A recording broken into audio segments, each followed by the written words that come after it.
Thanks for joining us for CBN's On the Home Front, where we highlight what the men and women of America's military do to defend our country. I'm Mark Martin.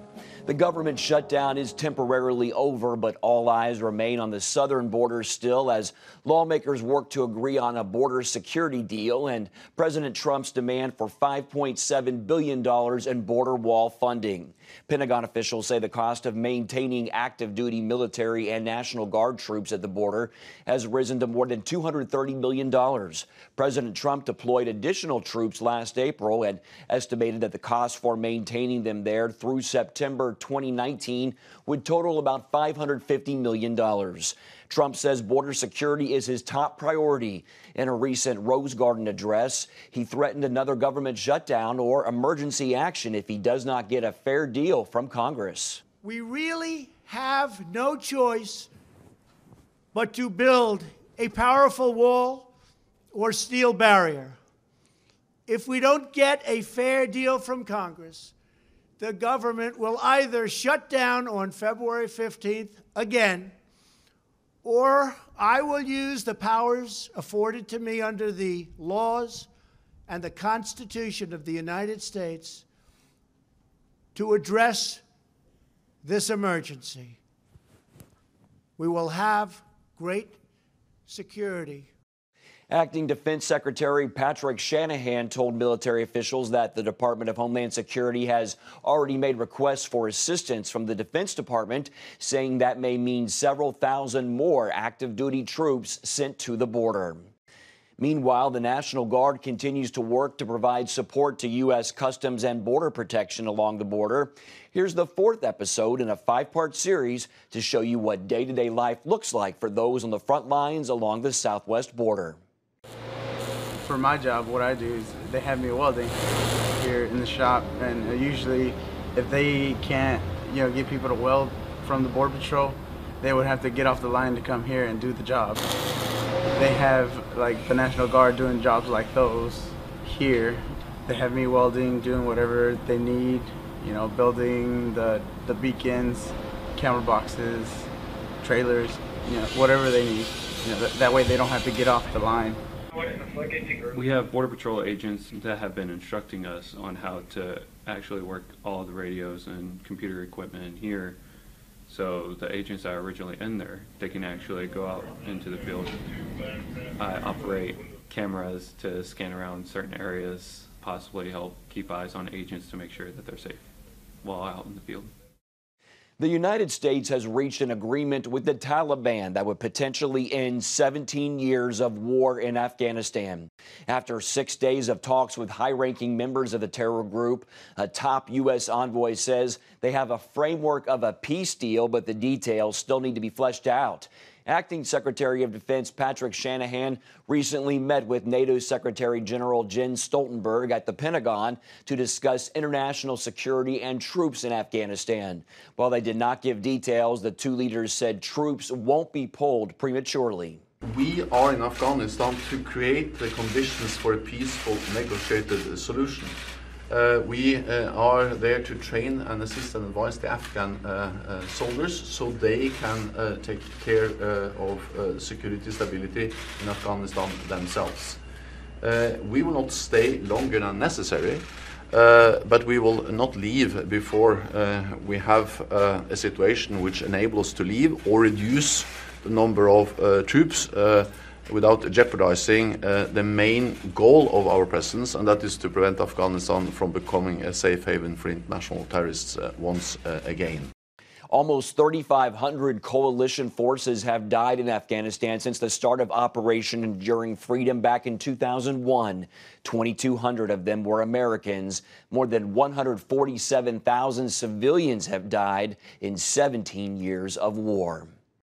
U.S. Air Force airmen assigned to the 455th Expeditionary Security Forces Squadron at Bagram Airfield in Afghanistan say protecting those back home is their top priority. Take a look. Security Forces provides mission support through security and defense. We provide a very unique skill set when it comes to air base operations, in that we have a fundamental understanding of what it means to defend an airfield. We are specially trained and equipped to detect and defend against multiple types of threats in multiple types of domains. And I think that's what makes it so exciting to be a commander, especially in a deployed environment, to be able to serve the mission in so many different roles and facets.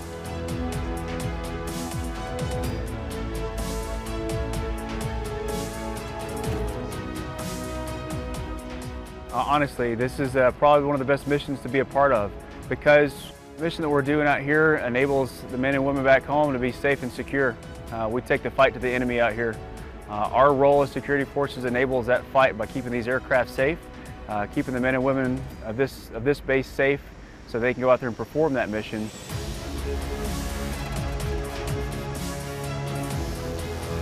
The FAST team is a unique skill set within security forces in that they're especially trained to handle more close quarters combat and do flight deck denial operations. They go with the aircraft to secure deliveries of logistical equipment, transportation of personnel such as anyone transiting AOR, even detainee ops.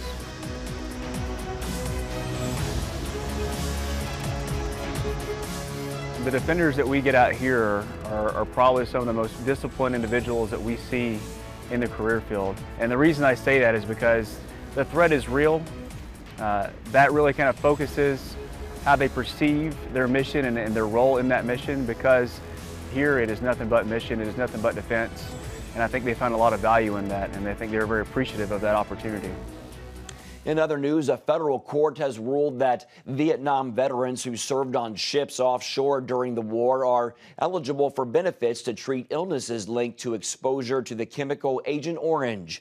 Agent Orange was a defoliant used during the Vietnam War and has since caused health problems for service members and Vietnamese civilians for generations.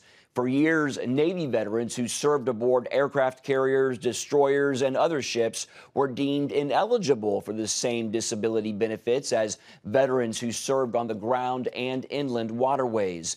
Military.com reports the court determined territorial seas off the coast of Vietnam where sailors served should be included. The decision could result in an estimated 50,000 to 70,000 veterans now becoming eligible for benefits.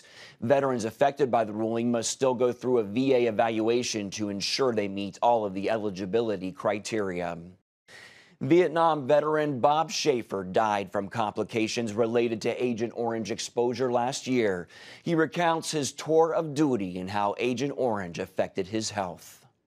That was just, good times. Like, I don't know, the good time was when me and another guy we went through basic and everything together and got stationed together over in Nam, and we were out on a back road going to a fire base, and I don't know if we broke down or we had to stand there and wait for somebody, but it was hot, and we got talking. I said, man, it'd be nice. Dave came, a friend of ours.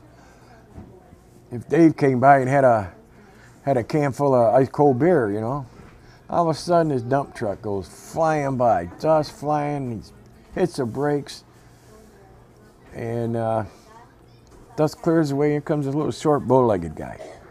And me and Danny we about freaking died. And it was him, Dave, and yeah, he had cold beer. So that was pretty good. We lost him. He got killed over there. So. And what a lot of us basically did was just like clear fields of fire, and build roads. We went into the Ashaw and built an airstrip, and everything was airlifted in. Of course, up Phu-Bai up there was called I-Corps, and it was one of the heaviest places they used that chemical Agent Orange. So running that equipment and pushing the jungle back, trees, brush, and then working in the dirt and everything that got on your skin, and you breathe it in.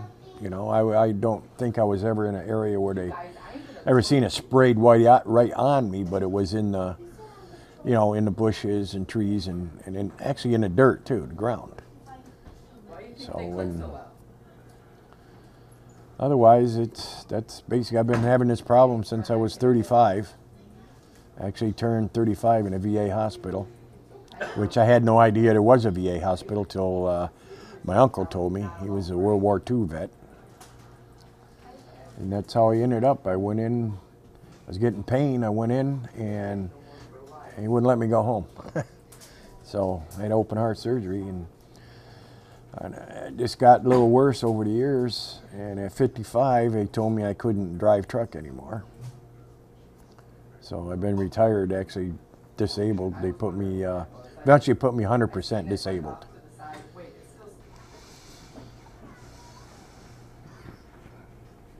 The Kong didn't kill us, Agent Orange did. Switching gears, coming up, how CBN is stepping in to help a military family in need. Welcome back. CBN honors the men and women in our military with an initiative called Helping the Home Front. It partners with churches across the country to meet the needs of their military families, from repairing homes to providing financial support to wiping out medical bills for wounded veterans. Peter and Sandra were not looking forward to a Merry Christmas. Instead, they were dreading a homeless holiday. But then this military family received some much-needed help just in the nick of time. Spending the holidays together is something military families never take lightly. Peter Van Veltzer spent 9 years in the Army as a Black Hawk helicopter mechanic and one time deployed for a year. I've always felt responsible for the crew members on the aircraft. There's 2 pilots and a crew chief, and if anything should go wrong in the air, that's on me. So we make sure these aircraft are good to go. His wife Sandra is extremely proud of Peter's service. He had that bravery. He just knows that this is something that he was called to do. Peter decided to get out of the Army and use his GI Bill to go to college, but they learned it would take longer than expected for his school benefits to kick in, which meant no income for 3 months. At the same time, their van needed tires and the transmission needed repair, and Christmas was just weeks away. Their time in military housing was coming to an end. They needed to move but didn't have rent money.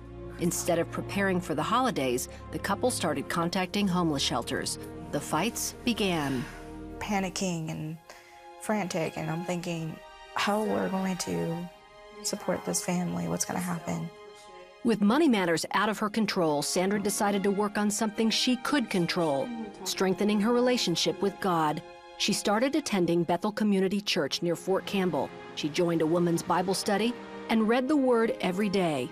She discovered a feeling of peace she didn't think was possible.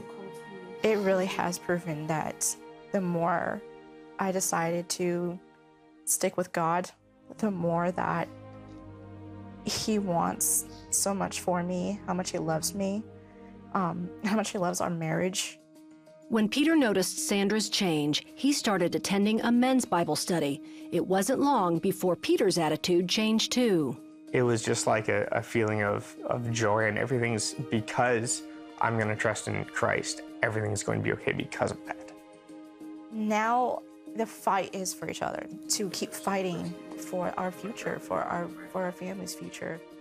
Bethel contacted Helping the Home Front and asked CBN to step in. Pastor Lance Phillips invited the couple to his home to share some big news. CBN, in partnership with Bethel Community Church, is really stepping up to the plate, and we're going to give you the finances to be able to pay the first month's rent and the last month's rent, and also to be able to pay 2 more payments on top of that. How does that sound? It's awesome. And it gets better. We know you have a vehicle situation.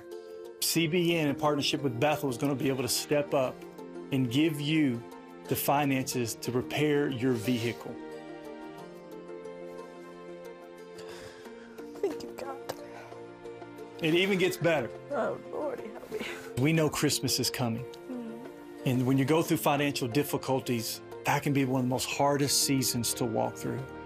We're going to give you the finances to be able to provide a great Christmas for your children. Oh my gosh. That's awesome. This is how God gets us back on our feet and helps us move forward in the right direction. Amen? Amen. Amen. Their church is paying for rent on their new home while the family waits for Peter's school benefits to kick in. We also took them to Sears Automotive to replace the tires and get the transmission fixed. When Sears heard about helping the Homefront, they kicked in a big discount. Then it was off to a shopping spree to buy Christmas presents for the kids, something Sandra admits would not have happened if not for Bethel's partnership with CBN. Peter and Sandra are now celebrating the Christmas season stress-free. What you guys have done really fulfilled a lot of our dreams and goals. And I feel like we can now go forward and also give to others as well. Up next, his love for cooking started during his time in the Navy, what life after the military looks like for this now award-winning chef.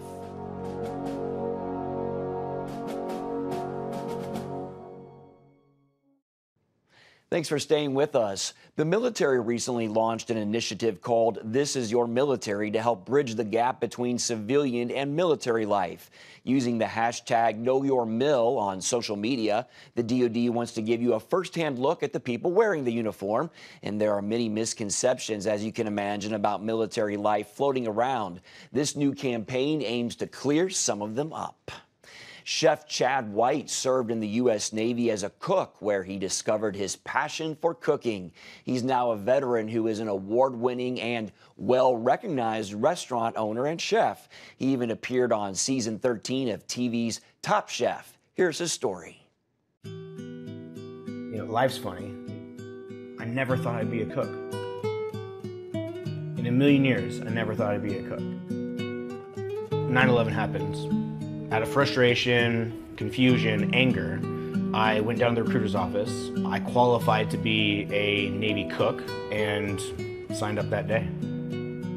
While stationed on the USS Benfold, I had a conversation with my mother.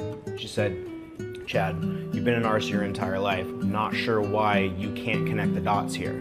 What do you put food on?" And I said, "I don't know, like a white plate." And she said, "Don't you see? It's a canvas. Paint on it with food." I was able to use that later on in my career, even in the Navy, and then furthermore getting out of the Navy into a professional chef position. I started winning awards like Chef of the Year by Eater, opening a restaurant in Mexico, and then eventually, after winning more awards, going on Top Chef. While on Top Chef, I had a restaurant that I was operating in San Diego. We had some struggles. I decided to move to my hometown, Spokane, Washington, and reset, and then open this restaurant called Zona Blanca, which is a ceviche bar.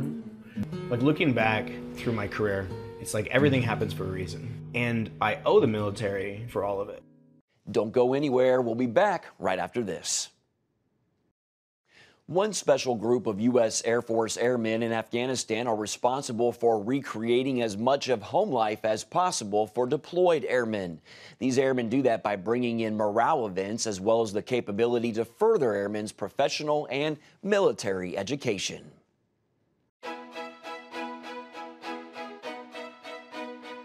The men and women of the 455th EFSS, we take care of airmen. That is our primary mission, and we take that very seriously.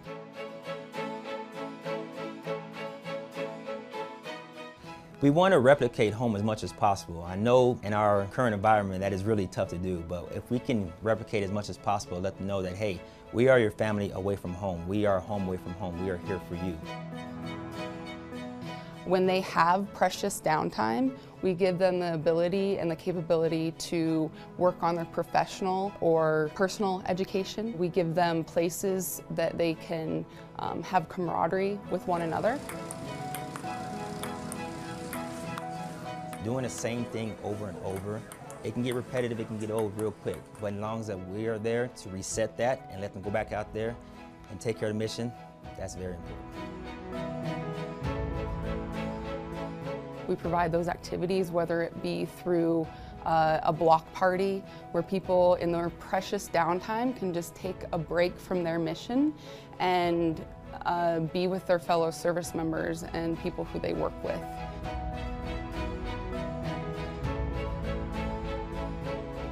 So it could be through a friendly game of football that we play against the Army, or just a tug-of-war competition between different squadrons.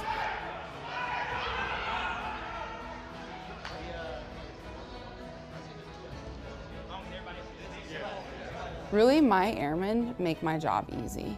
The passion that they bring to the table is awesome to watch.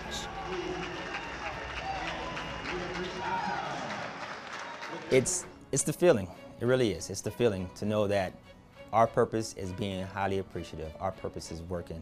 Every effort we do to take care of everybody, not just the airmen, everybody in Bagram. It's there, and knowing that someone comes up to you and says, you know what, that was really fun, or you took care of me, I appreciate that, or you know what, my day is better because of you, that gives us that pride to keep going forward, and it's just the satisfaction of us being customer service environment and we take care of people, that hits a spot. An Air Force veteran was going to be buried, and there were fears no one would be there because he didn't have a family. But officials of the Central Texas State Veterans Cemetery said in a Facebook post that they wanted people to attend. A local motorcycle group, Wind Therapy Freedom Riders, also tried to get people to come, and turnout they did. This Twitter post by local reporter Janet Shamilian says it all. She tweeted, "A line of cars stretching for miles to attend the funeral of an Air Force veteran with no family."